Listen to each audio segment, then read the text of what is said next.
नमस्कार, भारत समाचार का डिजिटल प्लेटफॉर्म देख रहे हैं आप और मैं हूं आपके साथ प्रियव्रत दीक्षित। 6 दिसंबर 1992 जिसने भी ये मंजर देखा, हर किसी के आंखों में घर कर गया, हर किसी के जहन में ही उतर गया। जी हाँ, मामला था बाबरी मस्जिद के विध्वंस का। जब हजारों की संख्या में कार सेवक बाबरी मस्जिद के गुंबद पर पहुंच गए और उसके बाद उसको विध्वंस कर दिया गया। हमारे साथ मौजूद हैं रामदत्त त्रिपाठी जी, जिन्होंने खुद उस मंजर को देखा, उस मंजर के खास गवाह हैं। सर, आपने उस दिन क्या देखा था ऐसा जो आप अभी तक नहीं भूल पाए? वो चीज आपके दिल में किस तरीके से घर कर गई? अब देखिए, एक तो दृश्य यही है कि सब कुछ ठीक ठाक लग रहा था, लेकिन अचानक से हो हल्ला हुआ और बड़े जोर से नारे लगे और कुछ लोग किसी तरह से जो बैरिकेटिंग वगैरह की गई थी लोहे की, उस सबको कूद फांद के कोई रस्सी से कोई वैसे, और सीधे छत पे चढ़ गए बाबरी मस्जिद के और नारा लगाया जोर से, जय श्री राम। तो पूरा वो जो कैंपस है गूंज उठा और उसके बाद उन्होंने हाथ से ही विध्वंस उसका शुरू कर दिया, खोदना। और जो पुलिस प्रशासन जो सुरक्षा में लगा था, वो लोग, उन्हें कोई हस्तक्षेप नहीं किया, वो हट गए वहाँ से। और हम लोग ठीक जो बाबरी मस्जिद थी उसके ठीक सामने एक मानस भवन धर्मशाला है, उसकी छत पर थे। हम लोग छत पे इसलिए थे ताकि देख सके आगे, जहाँ नीचे कार सेवा का जो सांकेतिक कार सेवा होनी थी, बाबरी मस्जिद थी, और उसके बाईं तरफ हम लोगों के ये राम कथा कुंज पे मीटिंग चल रही थी जिसमें लाल कृष्ण आडवाणी वगैरह थे। और फिर कुछ ही देर बाद उनके कारसेवकों ने वहाँ के जितने टेलीफोन तार वगैरह लगे थे वो सब तोड़ना शुरू कर दिया। हम लोगों के पास, पत्रकारों के पास आए, कैमरे छीनने लगे, मारपीट करने लगे। तो जब भी 6 दिसंबर की याद आती है तो वो दृश्य जो है वो अचानक दिमाग में घूम जाता है। और उसके बाद हम 8 दिसंबर की सुबह पहुँचे, जब वहाँ तब तक मस्जिद हट चुकी थी और एक बांस बम्बू कपड़े का एक टेम्परेरी मंदिर बना के और उसमें पूजा चालू हो गई थी। और उसमें जो सीआरपीएफ के जवान थे वो भी अपना जूता उतार के पूजा कर रहे थे। बाकी ज़्यादा लोग तो बचे नहीं थे, कारसेवकों को तो भगा दिया था। तो वो पूरा दृश्य याद आता है। वैसे एक चीज़ बताऊं, मैं तो 1982 से जा रहा हूँ वहाँ, और जिस समय बाबरी मस्जिद के सामने केवल एक सिपाही तैनात होता था, प्रतीकात्मक, और पुजारी अंदर पूजा करते थे और लोग भी अपना किसी न किसी तरह अंदर चले जाते थे। बगल में राम चबूतरा था, वहाँ कीर्तन भजन 24 घंटे चलता रहता था। और आप कह सकते हैं कि मेरे आंखों के देखते देखते ये आंदोलन शुरू हुआ 83 में, और फिर 84 में यात्रा आई। वहाँ रामचंद्र जी को, सीता जी को एक रथ में बना के हथकड़ी लगा के कहा कि राम जी कैद हैं। तो बेसिकली लोगों की जो आस्था भगवान राम के प्रति थी, उसको एक पॉलिटिकल पर्पस से एक्सप्लॉइट करने का जो खेल शुरू हुआ 84 से, और जो आज तक जारी है। बिल्कुल। हालांकि 6 दिसंबर को तो ये अंजाम दिया गया था, लेकिन इसकी पटकथा कुछ दिनों पहले, मैंने जिस तरीके से पढ़ा है, कुछ दिनों पहले इसकी पटकथा रचनी शुरू कर दी गई थी। अगर बात की जाए तो यहाँ पर कारसेवक बहुत पहले पहुंच चुके थे। पूरी तरीके से यहाँ पर सरकार को भी अंदेशा हो गया था कि कुछ ऐसा होने वाला है, लेकिन उसके बावजूद भी वहाँ पर जिस तरीके से मैंने पढ़ा कि वहाँ पर पूरी तैयारी नहीं की गई थी। देखिए, उसमें दो बातें हैं। पहली बात तो ये है कि जैसा मैंने बताया कि 84 से बार बार ये कारसेवकों को देश में, और इसमें फिर केवल आरएसएस के स्वयंसेवक नहीं थे। क्या था कि आप याद कीजिए कि उस जमाने में बेरोजगारी बहुत थी, और जो शहरी बेरोजगार यूथ था, जैसे आज भी है, तो उसको एक अपना एक्टिविटी का वो मिल गया। तो उसमें संघ परिवार से बाहर के भी तमाम लोग, बजरंग दल, दुर्गा वाहिनी या और लोग, जो अपना जिस तरह से उन्माद बढ़ाया गया, तो वो जुड़ते गए। तो हर बार, कई बार कार सेवा के लिए वहाँ लोगों को ले गए, 90 में ले गए, फिर ले गए। और उससे कारसेवकों को ये लगता था कि ये पॉलिटिकल पर्पस से, जैसे भाप के इंजन को आप कंट्रोल ढंग से चलाते हैं, ये लोग उसको चलाना चाहते हैं, इनकी नीयत नहीं है। तो हुआ क्या था कि 5 दिसंबर को पहले तो आडवाणी जी और जोशी जी बनारस और मथुरा से चले। लखनऊ में वाजपेयी जी ने 5 दिसंबर को उन लोगों को आशीर्वाद दे के रवाना किया, और वाजपेयी जी का भाषण भी बड़ा द्व्यर्थी था कि भाई वहाँ जाना है, सुप्रीम कोर्ट ने हमें परमिशन दी है कार सेवा की, तो वहाँ नुकीले पत्थर हैं, उनको समतल करना होगा, मतलब एक बड़ा वैसा। और लेकिन वाजपेयी जी अपना चले गए दिल्ली, और आडवाणी जोशी ये लोग वहाँ आए। एक्चुअली तो हुआ क्या था कि 5 दिसंबर को इनके जो जो धर्म संसद मार्गदर्शक मंडल, एक इनका एक मंच था जिसपे ये कार्यक्रम तय करते थे। तो चूंकि सुप्रीम कोर्ट में आश्वासन दिया था, कल्याण सिंह सरकार ने आश्वासन दिया था, और सुप्रीम कोर्ट में आश्वासन विजय राजे सिंधिया ने बीजेपी की ओर से दिया था कि भाई मस्जिद को कोई क्षति नहीं पहुंचेगी, और नरसिम्हा राव प्राइम मिनिस्टर को व्यक्तिगत रूप से भी आडवाणी जी, वाजपेयी जी ने आश्वासन दिया था कि भाई मस्जिद को कोई क्षति नहीं पहुंचेगी। ये आश्वासन कल्याण सिंह जो चीफ मिनिस्टर थे उनको भी इन लोगों ने दिया था कि भाई मस्जिद को क्षति नहीं पहुंचेगी, क्योंकि कल्याण सिंह अपनी सरकार को डिस्टर्ब होने नहीं देना चाहते थे। तो इन सब पृष्ठभूमि में ये 5 तारीख को मार्गदर्शक मंडल ने ये तय किया कि कारसेवक जो हैं वो सरयू से जल लेके जाएंगे और कुछ बालू लेके जाएंगे, और वहाँ एक निश्चित स्थान पर मस्जिद से थोड़ा दूर एक, वहाँ ये लोग अपना सिंबॉलिक जो है उसको छोड़ के और चले आएंगे। ये कार सेवा सिंबॉलिक कार सेवा हो जाएगी। अब गलती एडमिनिस्ट्रेशन की ये थी कि अगर नियत आपकी ये थी कि सिंबॉलिक कार सेवा करानी है, तो उस पूरे कैंपस में 70 एकड़ कैंपस में फिर कार सेवकों के टेंट तंबू कनात नहीं लगाने चाहिए थे, उनको वहां बसा दिया था। जब वो टेंट तंबू कनात लगाने के लिए फावड़ा, कुदाल, रस्सी सब चीज थी। और तो जब ये निर्णय हुआ 5 दिसंबर को कि सिंबॉलिक कार सेवा होगी, और जबकि आंध्रा से, कर्नाटक से, पूरे देश से, उसमें हिंदू महासभा के भी लोग थे और भी लोग थे, आरएसएस के भी लोग थे, वीएचपी के लोग थे, दुर्गा, ये सब मन में ये तय करके आए थे, क्योंकि इतना पंप कर दिया गया था कि ये तो कलंक है, इसको मिटाना है। एक मास हिस्टीरिया क्रिएट कर दिया गया था, उन्माद। तो जब ये निर्णय हुआ तो हम लोग गए थे कारसेवकपुरम में, अशोक सिंघल को घेर के, और कार सेवकों ने इतना गरियाया और मतलब तरह तरह की गालियां दी कि तो तुम लोग हम लोगों को बेवकूफ़ समझते हो, बार बार बुलाते हो, अब इतने दिन बुला के जो है अब कह रहे हो कि सांकेतिक कार सेवा होगी, और जबकि सरकार हमारी है। अच्छा, सरकार की तरफ से ये भी एक ऐलान कर दिया गया था कि भाई बल प्रयोग नहीं होगा। तो भाई जब लाठी गोली नहीं चलेगी तो कोई डर नहीं है, तो हम तो मतलब मस्जिद तोड़ के जाएंगे। तो ये एक जनरल जो है उत्तेजना कई ग्रुप्स में थी, और उन ग्रुप्स का ये था कि भाई नेता लोग कुछ भी कहें हम तो तोड़ेंगे। तो ये था, तो माइंडसेट था उनका माइंडसेट। हाँ, तो नेता जो थे वो अपने पॉलिटिकल पर्पज के हिसाब से उसको, क्योंकि है ना कि भाई मुर्गी का एक एक अंडा रोज लो, बजाय इसके कि मुर्गी मार दो, तो उस हिसाब से चलाना चाहते थे। तो जब कार्यक्रम शुरू हुआ करीब 11 बजे, और 11 बजे मुरली मनोहर जोशी उधर आए और अपना पुलिस की जो एस्कॉर्ट थी उसके साथ आए, और वहाँ जहाँ पर हिंदू संत धर्माचार्य वगैरह थे, आडवाणी भी आए। उसी समय कोई उनका अपना कोड लैंग्वेज रही होगी, उसी समय रकस क्रिएट किया कि हम भी अंदर जाएंगे, हम भी अंदर जाएंगे। उसमें संघ के स्वयंसेवक लगे थे पीली पट्टी बांधे, अगर उस समय के वीडियो आप देखेंगे तो मिल जाएंगे।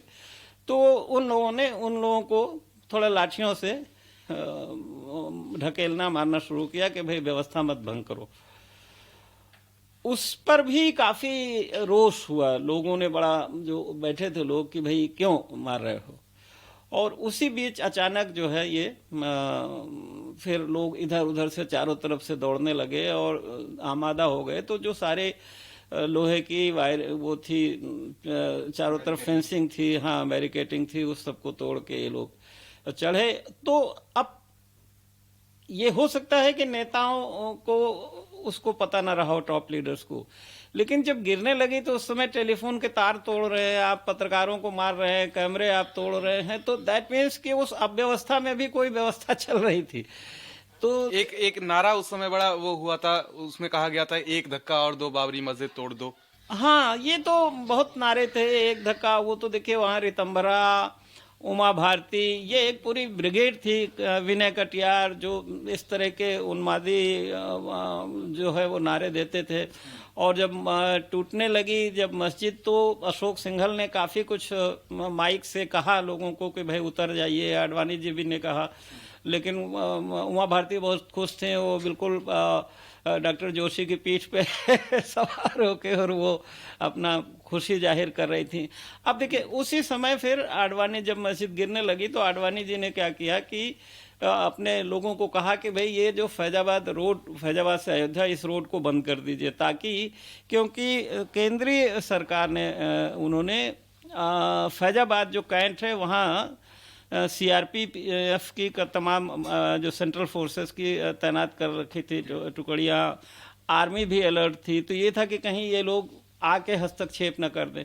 उन्होंने मूव भी किया, लेकिन स्टेट गवर्नमेंट से ये कहा, डिस्ट्रिक्ट मजिस्ट्रेट से, कि भाई हमको मजिस्ट्रेट चाहिए, क्योंकि कोई भी आर्मी या सेंट्रल फोर्स जो है वो बिना सिविल अथॉरिटी के काम नहीं करती। मजिस्ट्रेट दिया नहीं, कल्याण सिंह सरकार ने मना कर दिया। कल्याण सिंह को जब यहाँ पता चला लखनऊ में, तो उनके जो वो सूचना निदेशक थे अनिल स्वरूप, वो उन्होंने आंखों देखा हाल लिखा है अपनी किताब में कि वो बहुत गुस्सा हुए, बहुत नाराज हुए, और लेकिन कहा कि ठीक है, अब जो हुआ उसकी जिम्मेदारी मैं लूँगा।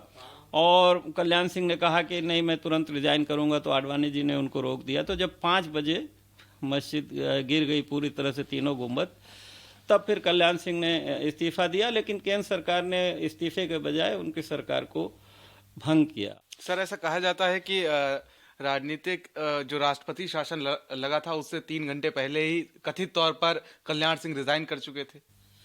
अब वो वही मैंने बताया ना कि भाई वो रिजाइन करना चाहते थे, आडवाणी जी ने मना कर दिया था। अब वो सब टेक्निकलिटीज हैं कि दिया भाई, वो सेंट्रल गवर्नमेंट ने उनको बहरहाल बर्खास्त किया।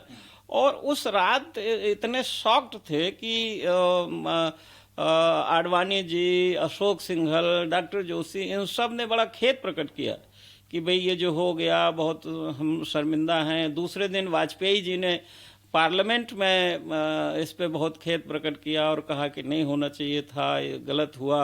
वाजपेयी जी के इंटरव्यू आज भी नेट पे मौजूद हैं।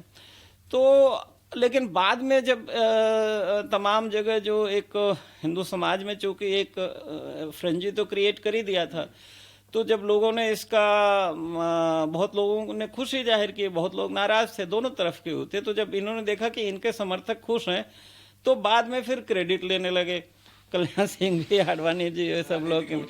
हाँ, लेकिन कोर्ट में जब मुकदमा चला तो किसी ने नहीं क्रेडिट लिया, कोर्ट में किसी ने स्वीकार किया कि भाई हाँ हम तोड़ने में, मतलब इतना नैतिक साहस किसी बीजेपी, वीएचपी और बजरंग दल में नेता में नहीं था कि वो कोर्ट में कहते कि हाँ हम जिम्मेदारी लेते हैं। सर, कुछ मुस्लिम परिवारों को इससे पहले ही वहां पर जब ये 6 दिसंबर की तारीख आने वाली थी, कुछ मुस्लिम परिवारों को पहले से ही वहां पर उनको अंदेशा हो गया था कि ऐसा होने वाला है।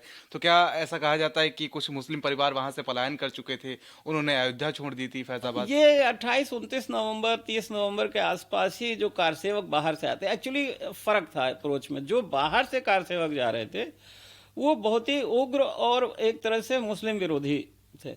जो लोकल कार सेवक थे, तो वहाँ तो अयोध्या में देखिए बहुत कंपोजिट कल्चर है, बड़ा भाईचारा है, वहाँ सब हिंदू मुस्लिम का कोई फर्क नहीं है। यहाँ तक कि रामचंद्र परमहंस जो मुकदमा लड़ रहे थे हिंदू साइड से, और हाशिम अंसारी एक ही तांगे में बैठ के कचहरी जाते थे, एक दूसरे के घर आते जाते थे। मैंने खुद दोनों का इंटरव्यू दिगंबर अखाड़ा में हाशिम अंसारी को बुला के लिया। तो वहाँ के हिंदू मुस्लिम में उन्हीं थे, एक दूसरे को बचाया।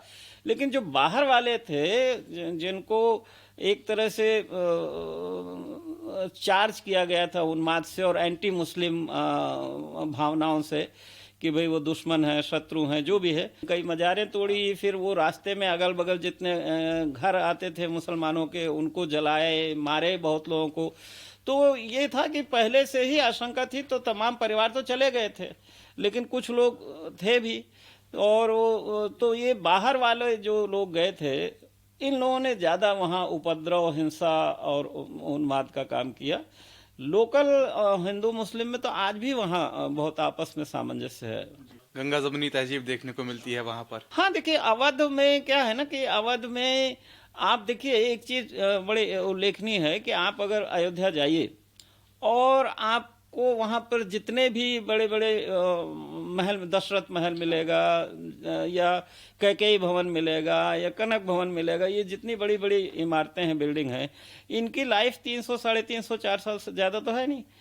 जाहिर है कि ये नवाबी पीरियड में बनी, मुस्लिम शासन में बनी, और सबके पास रिकॉर्ड है लिखित कि सबको नवाबों ने उनके खर्चे के लिए तमाम गांव दिए जाते थे माफी, कि भाई इनके रेवेन्यू से इनका खर्चा चलेगा, है ना। तमाम मंदिरों के मैनेजर वहाँ मुस्लिम हैं। तो ये लखनऊ में भी है कि कई हिंदुओं ने मस्जिद बनवाई, मुसलमानों ने मंदिर बनवाए। तो अवध का जो कल्चर रहा है वो इस तरह का, और रामचरितमानस में भी यही कहें कि भाई सब नर करें परस्पर प्रीति, चल ही स्वधर्म सुरत श्रुति नीति।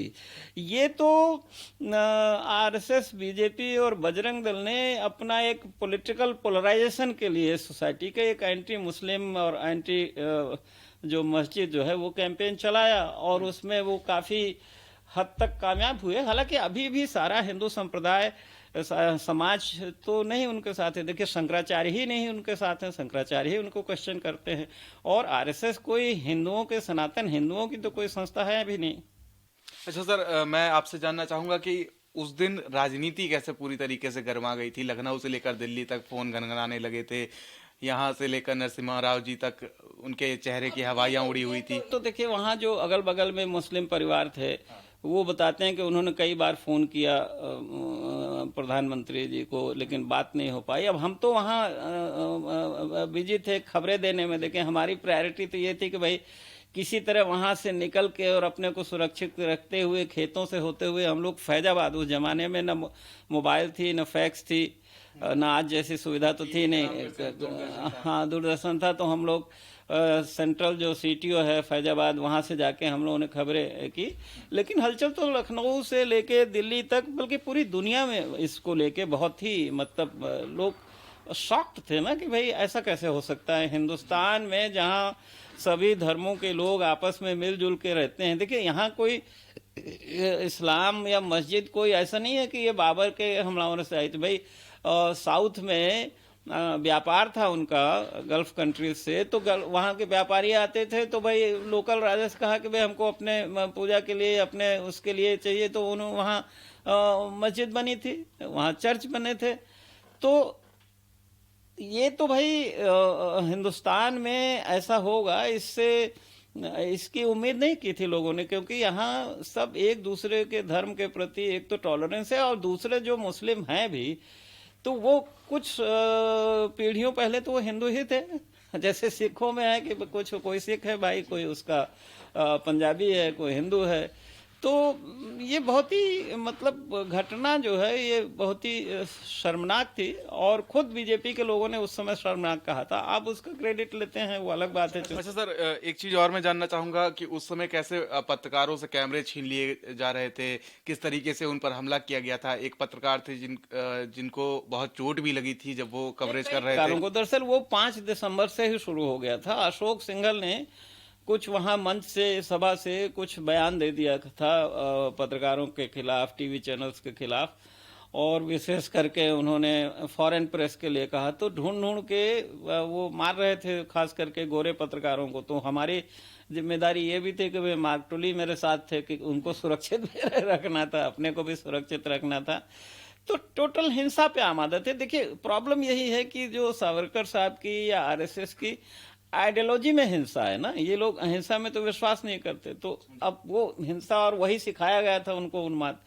तो जब एक दूसरे का पूजा स्थल तोड़ सकते थे तो वो तोड़ रहे थे। तो वो नहीं चाहते थे कि कोई एविडेंस किसी के पास रहे।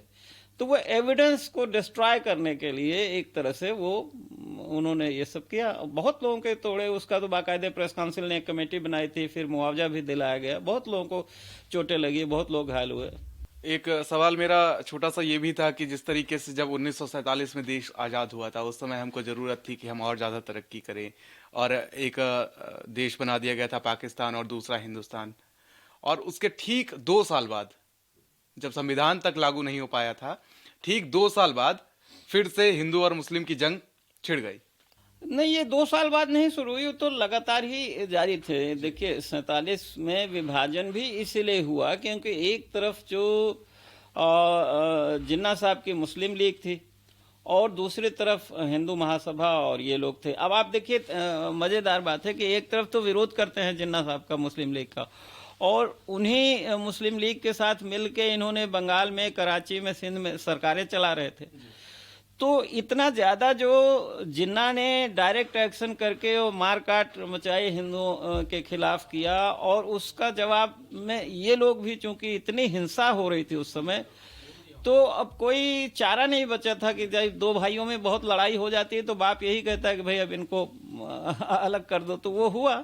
लेकिन नेहरू जी और गांधी जी और बहुत सारे लोगों ने मिलकर देखिए डेमोक्रेसी भी स्थापना की, रूल ऑफ लॉ भी किया, धीरे धीरे शांति बहाल किया, तरक्की की ओर बढ़े।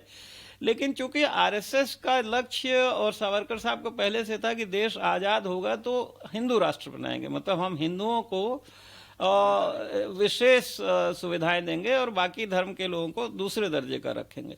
तो उसी के क्रम में, और उस समय उन लोगों ने वहाँ के नैयर जो डिस्ट्रिक्ट मजिस्ट्रेट थे उनकी साजिश से वहाँ मूर्तियां रख दी गई थी मिलके, और उन्होंने ही एक आर्डर कर दिया था कि ये मूर्तियां हटाई नहीं जाएंगी, इनकी पूजा चालू रहेगी, और फिर वो सिविल कोर्ट में मुकदमा चलता रहा। तो हमारे साथ मौजूद थे वरिष्ठ पत्रकार रामदत्त त्रिपाठी जी, जिन्होंने अपनी आंखों देखी हमसे साझा की। मिलेंगे अगली सीरीज में फिर से, तब तक के लिए नमस्कार।